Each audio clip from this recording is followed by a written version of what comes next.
Mrs. Princey, Associate Professor in Mental Health Nursing.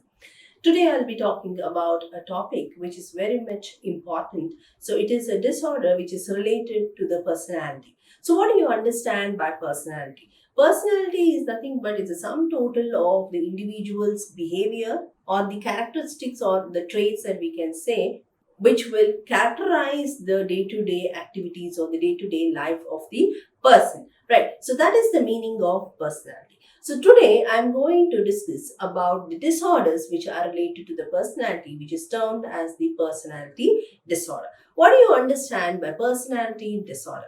Personality disorders are the deeply ingrained maladaptive pattern of the behavior which is usually recognized during the adolescent period, which continues throughout the adulthood life and so on, right? So it is the maladaptive behavior which the individual will develop during the course in his or her lifetime, usually which is seen from the adolescent period and which continues throughout the adulthood and the other stage in the life. When the personality traits are, maladaptive, or it is very much rigid, then there will be an impairment in the functioning of an individual which causes the subjective distress. So because of the change in the personality traits or the characteristics in an individual, his whole functioning will be disturbed or it will be impaired. So that is when we call it as the person is suffering with the personality disorder. So let us see the epidemiology of the personality disorder. So it is found that about 10 to 20% of the general population suffer from one or the other personality disorders. Approximately 50% of the psychiatric patients suffer with one or the other personality disorders, or these maladaptive traits which an individual has will have a predisposition in a person to develop any other psychiatric disorder. So that is another important thing. One more important feature is the person who is suffering with this personality disorder will not have any kind of anxiety or a feeling that they have this maladaptive behavior. So they don't even realize that they're having this maladaptive trait which is going to cause an anxiety or a stress. They don't even realize it. Okay, so this is the epidemiology of the personality disorder. Moving on to the classification of the personality disorders, mainly we have two categories of the classification. One is the DSM-5 classification of the personality disorders, and we have got the ICD-10 classification of the personality disorder. So based on the DSM-5 classification, we have got some criteria that a person to be tagged as a personality disorder. So what are those? The first thing is the person will have the enduring pattern of behavior and the inner experience that deviates significantly from the person's cultural background or the individual's cultural standard. So there is a considerable deviation in their behavior which can be noted. Okay, that's the first thing. What is the second criteria or the general characteristic according to the DSM-5?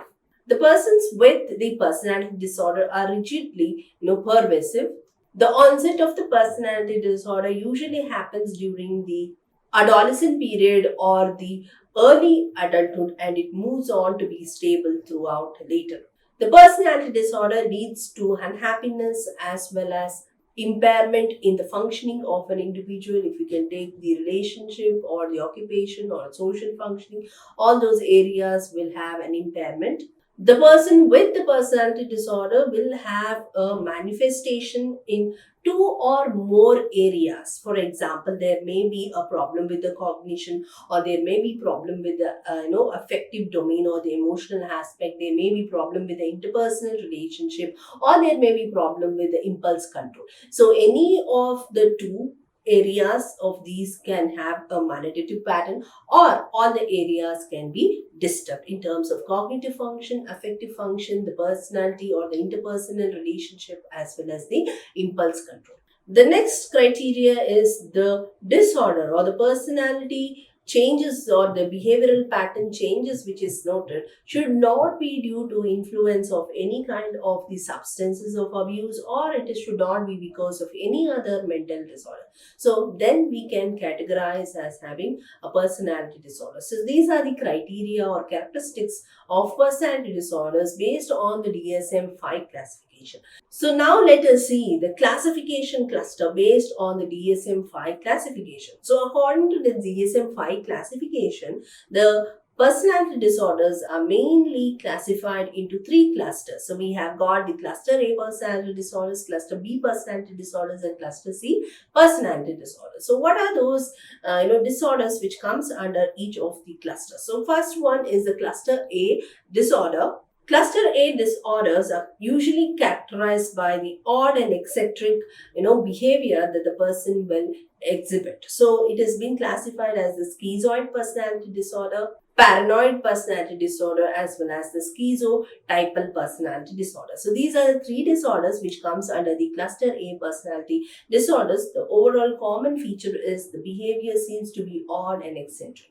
Moving on to the second type, which is the cluster B personality disorders. Cluster B personality disorders are termed as dramatic, emotional, as well as erratic. So these kind of the persons who are having cluster B disorders, they'll be emotional, very much sensitive to various emotions that they have, and also they'll be erratic. So what are the disorder which comes under the cluster B? So we have got antisocial personality disorders, the histrionic personality disorders, the narcissistic personality disorders. The next classification we have is the cluster C. So under cluster C, the characteristic feature which is common is the person will be anxious as well as fearful. Okay, so under this personality disorders, we have got the disorders like avoidant personality disorders or anxious personality disorders, and we have got dependent personality disorders and obsessive compulsive personality disorders. So this is the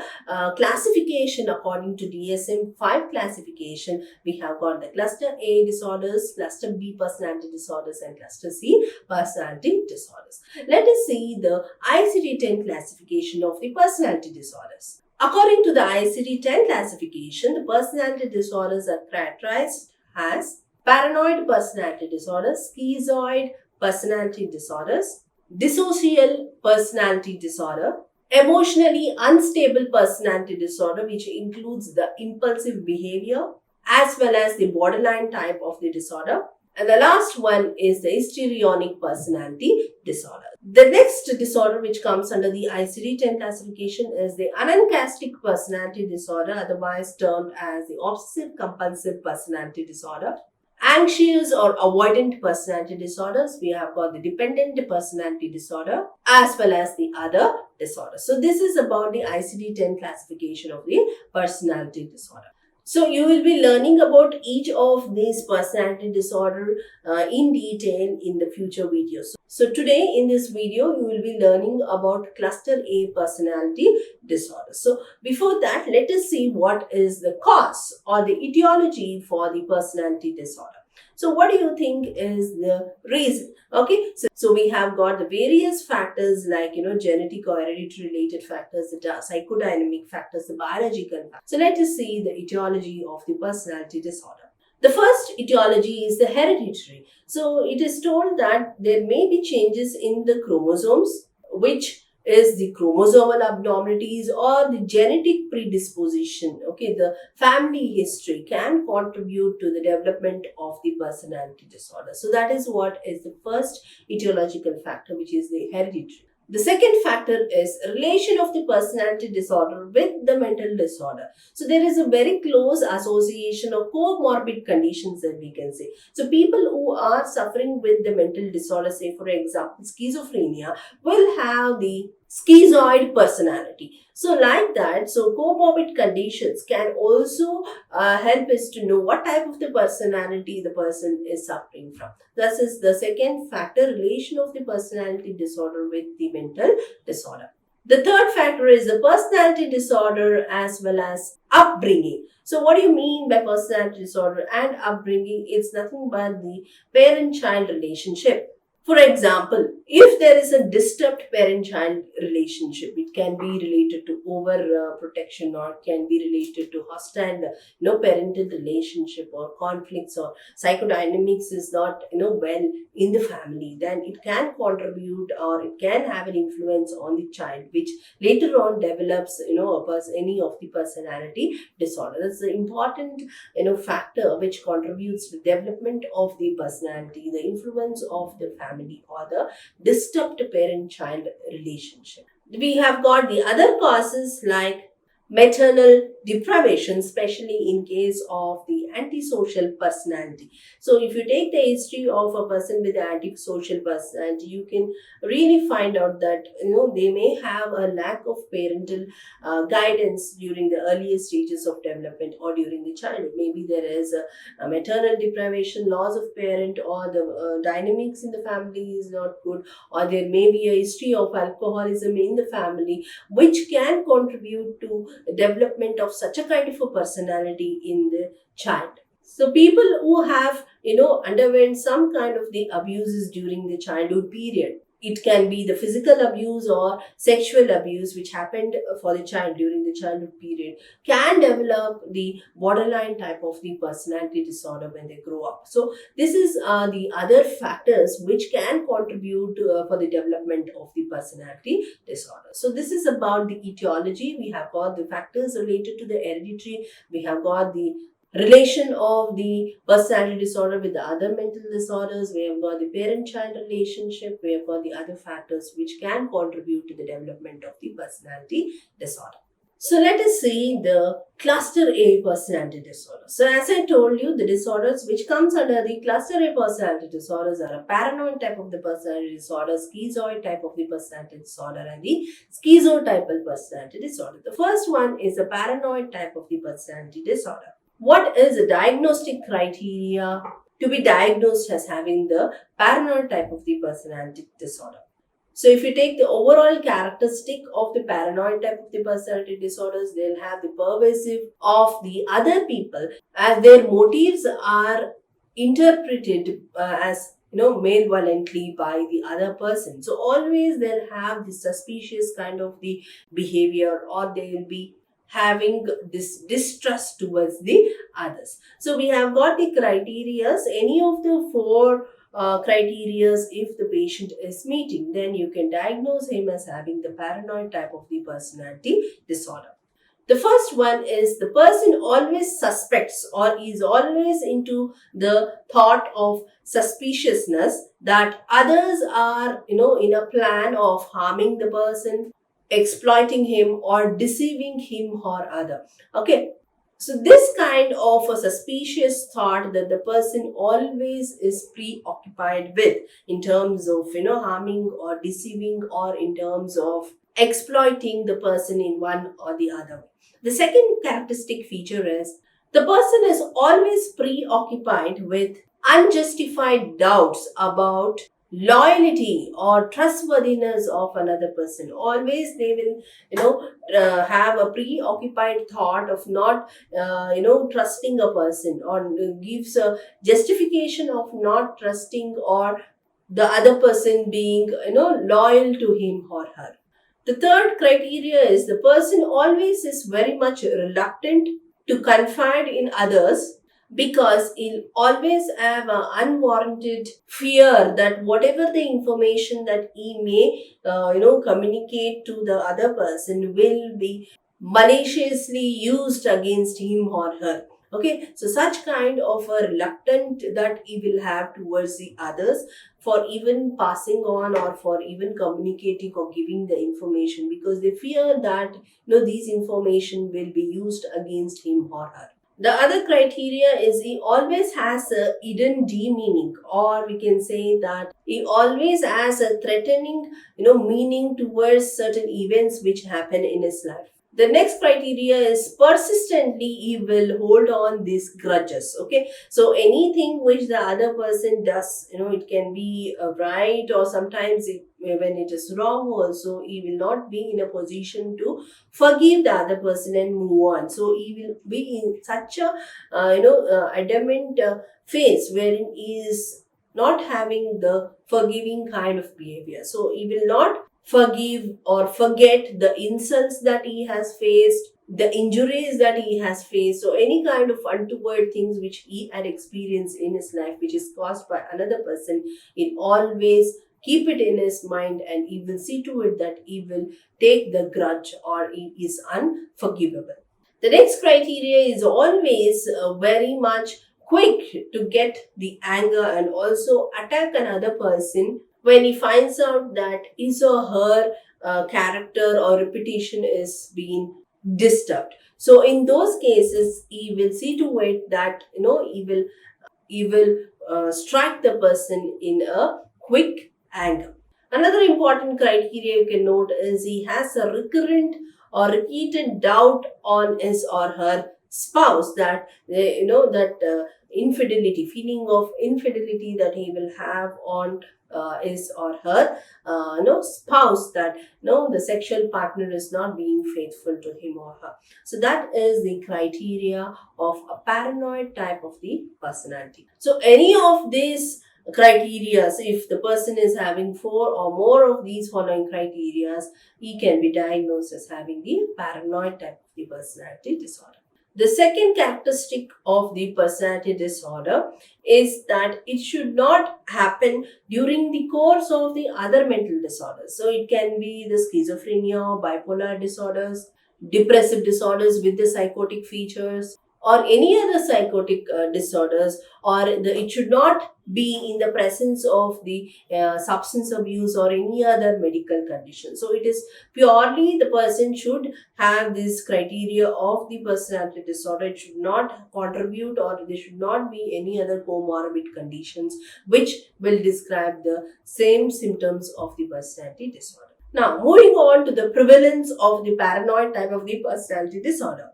It is found that about 0.5 to 2.5 percentage of the general population suffer from this kind of paranoid type of the personality disorder. About 10 to 30 percentage of the inpatient psychiatric ward consists of the paranoid type of the personality traits. 2 to 10 percentage of the outpatient department contributes the paranoid type of the personality disorder. If you take the men and the women ratio, it is usually found more in case of men than in the women. And also persons with the paranoid type of the personality disorder will have an impairment in the areas of the occupational functioning as well as the marital relationship, since the patient is always suspicious, right, always doubts and always preoccupied with grudges, unjustified doubts or trustworthiness or anger kind of a behavior. You'll have a disturbance in the occupation as well as the marital functioning. Let us see what is the comorbidity. So there is an increased risk for a person with the paranoid type of the personality disorders to develop the major depression or the major depressive disorder. It is also found that the people who are having this kind of paranoid type of the personality disorder will develop the other disorders like delusional disorders or schizophrenia of paranoid type. So if you take the premorbid history or the premorbid personality of these kind of the conditions, you can analyze or you can find out that the person will have the paranoid personality traits. So that is about the comorbidity. So let us see what is the treatment for the paranoid type of the personality disorder. So we have the combination of the treatment. Again, we have the use of psychotherapy. So the most indicated treatment modality is the psychotherapy for these kinds of patients who are suffering with the personality disorder. We use the pharmacology if the patient is having associated, agitated conditions or aggressive behavior, or the patients having a lot of anxieties. We do prescribe some anti-anxiety drugs for the clients. So the most common anti-anxiety drugs to calm down the clients will be using the diazepam, and for agitation or irritability we'll be prescribing the drug haloperidol. And also it is found that the drug pimozide has successfully been used for treatment of paranoid type of the personality disorders where the symptoms are being controlled. So this is the treatment modality that we have for the paranoid type of the personality disorder. Yes. So let us see the second type of the personality disorder under the cluster A. So the second one is the schizoid type of the personality disorder.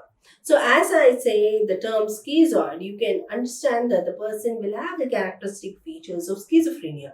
So here, what is the characteristic feature of the schizoid type of the personality? So there will be a pervasive pattern or the pervasive detachment from the social relationship. They will socially isolate themselves for socially withdrawn kind of a behavior that you can notice. They'll have a restricted range of the emotions and they'll be having a difficulty in the interpersonal setting. So if the following 4 or more of the criteria are fulfilled, which I'll be discussing, then you can diagnose him as having the schizoid type of the personality disorder. What is the first criteria? The first and foremost criteria is the person never enjoys being in a company or being in a relationship. Even for that matter, he doesn't like to be in a relationship even in the family. So that desire itself is lacking in the person. The second criteria is he always or almost, for every activity that he wants to be alone. The solitary kind of preference that he will have for most of the activities. So that is why he will not involve himself in the family or in the, he will not be a part of the family. He prefers himself to be alone most of the time. The third criteria is he will be having a very little desire, or at times he may not have a desire to have a sexual relationship either with his spouse, right? So such a kind of the feature that you can notice, even he may not have a desire to have a sexual relationship, or even if he has, he'll have a very little interest for it. The next criteria is he takes the pleasure in few activities, or if not, he will not feel pleasure in any of the activities. So these are the criteria. The second characteristic that you can notice in the schizoid type of the personality disorder is the disorder should not occur with the comorbid conditions. It can be related to the mood disorders, depressive disorders, schizoid disorders, schizophrenia disorders. So it should not be in comorbid with other conditions, and also it should not be because of the physiological effects of the other medications the patient is having. So if these are the criteria which is fulfilled, then you can categorize the person as having the schizoid type of the personality disorder. Right. So what is the prevalence of schizoid type of the personality disorder? It is found that about 7.5% of the general population suffer from this kind of the schizoid personality disorder. It is more common in the male gender.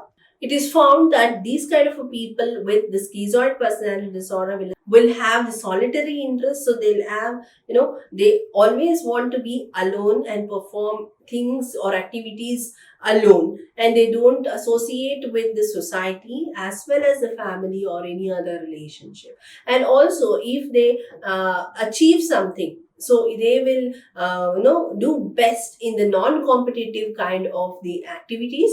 And also, even for that matter, in the occupation or in the work area also, they prefer to be alone. It is also found that these persons with the schizoid type of the personality disorder, lifelong, they will have the inability to express the anger directly.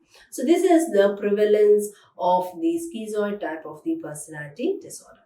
What is the course of this condition? So the course of this condition, usually it starts during the adolescent period and it moves on during the early adulthood life and so on, and it is very much long lasting. So that is the course of the schizoid type of the personality disorder. So what is the management for this condition? It is similar to that of the paranoid type of the personality disorder. We'll be using the various psychotherapies. We'll be using the pharmacological agent based on the symptoms what the patient is experiencing. So these are the treatment modes that we have for the schizoid type of the personality disorder. So moving on to the third disorder under the cluster A personality disorder, which is the schizotypal personality disorder. So what is the diagnostic criteria of schizotypal personality disorder according to DSM-5 classification? So according to the DSM-5 classification, they say that this type of the people with the schizotypal personality disorder will have a pervasive pattern of disturbance in the social as well as the interpersonal relationship, and also they will have this peculiar behavior of disturbances in the cognitive function and perception aspect. So you can notice that most of them will have delusions or hallucinations which is going to disturb the person totally. It usually begins during the early adolescent period and moves on to the early adulthood period. And the person who is having 5 or more of the following criteria can be diagnosed as having the schizotypal personality disorder. So, number one, the person will have the ideas of reference. The second thing is that the person will have the odd beliefs or a strong unshakable beliefs, you can say, as delusions or magical thinking. If you take the adults, okay, they'll be having this thought or belief of superstitious belief or belief of telepathy or the sixth sense or such kind of magical thinking that the person will have. And if you take the children, they'll be most of the time preoccupied with the bizarre fantasies. So that is what happens in the children or the early adolescent period when they start having the symptoms of schizotypal personality disorder. They'll have unusual perceptual experiences, especially related to the bodily illusions that they experience. They'll have a odd thinking as well as the speech pattern. You can notice there will be circumstantiality, there will be over, talkativeness. They'll have the vague, metaphorical, stereotyped kind of speech that the person will have. He will always be suspicious, will have a paranoid type of the ideation. There will be inappropriate or constricted affect or the emotions. The general appearance seems to be very odd, peculiar as well as eccentric. They will lack the close knit or the bond between the friends. So they will lack the friends, or they'll have a very few friends, limited friends, and also they will have only the closely knit bond with the family members, especially the first degree family members. So that is why they are socially keeping themselves away. They'll have excessive social anxiety, so social phobia that the person will experience even though you place the person in a familiar setting. The person will have the social phobia. So any of these 5 of the criteria, if the person is having, then you can diagnose him as having the schizotypal personality disorder. Another characteristic is the disorder should not occur with the comorbid conditions like schizophrenia, bipolar disorder, depressive disorders, autism spectrum disorder. So it should not happen in comorbid conditions, and also it should not be because of any physiological effects of the medications. Moving on to the prevalence of the schizotypal disorder, you can notice that there is an increased prevalence rate in the family where there is a family history of schizophrenia. So in those conditions, the schizotypal type of the personality traits can be noted. And also it is frequently seen in the female gender who are having this fragile X syndrome, right? So any kind of a chromosomal disorders or abnormalities in the family which runs in, especially in case of the females. So such kind of the persons will develop the schizotypal personality disorder. So what is the treatment that we have for schizotypal disorder? Again, we have got the 2 options. One is the psychotherapy as well as the psychopharmacology. So the psychotherapies we go for, depending on the condition of the patient, we go for an individual psychotherapy or a group therapy or family therapy. And apart from that, the drugs that we use here is the antipsychotic group of drugs, since the patient is having the illusions, delusions, ideas of reference. So it is closely knit to the condition which is schizophrenia. So we will be administering the antipsychotic medication. So this is a treatment option which is available for the schizotypal disorder. So this is about the personality A disorder, which is including the 3 conditions, which is paranoid, schizoid as well as schizotypal personality disorder. So in the further classes or in the future videos, you will be learning about the cluster B disorders, as well as cluster C personality disorder. So hope you all have understood the topic. Thank you.